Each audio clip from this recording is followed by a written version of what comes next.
Guess what our word is for today? The word for today is word. Word.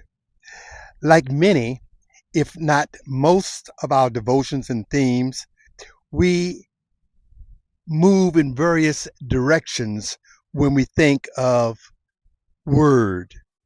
As we think today about the simple idea of a word, we might ask, as my students used to, whose word? Which word? The taught word, the spoken word, the living word, or even in some instances, the forgotten word. Let's get deep. Let's get deep. For the sake of our brief time together and the constraints thereto appertaining, I invite you to look with me at the Gospel of John, at the whole idea of word. Gonna get deep, right? Let's see where it takes us. John talks about a word or the word, and it is very pronounced in his gospel. The commentator William Barclay correctly asserts that when the world had its beginning, that the word was already there. Now, how's that for deep? Let me say it again. That when the world had its beginning, the word was already there. And John declares that that word was God. To the Jews, a word is more than a mere sound. A word has something to do with an active and independent existence.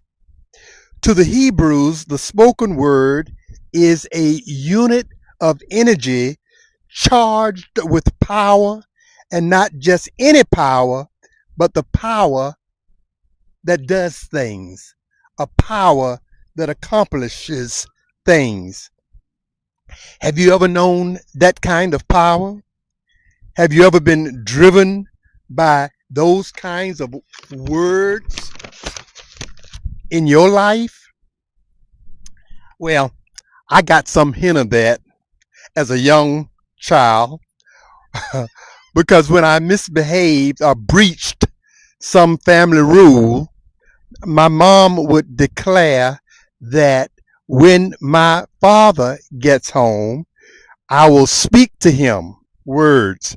I will speak either certain words that were intended to bring my father into action, even without the benefit of my side of the story.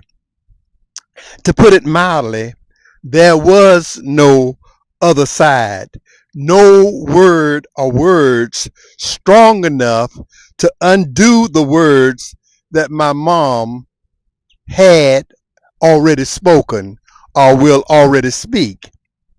What we discover in John's gospel is that kind of word, the logos.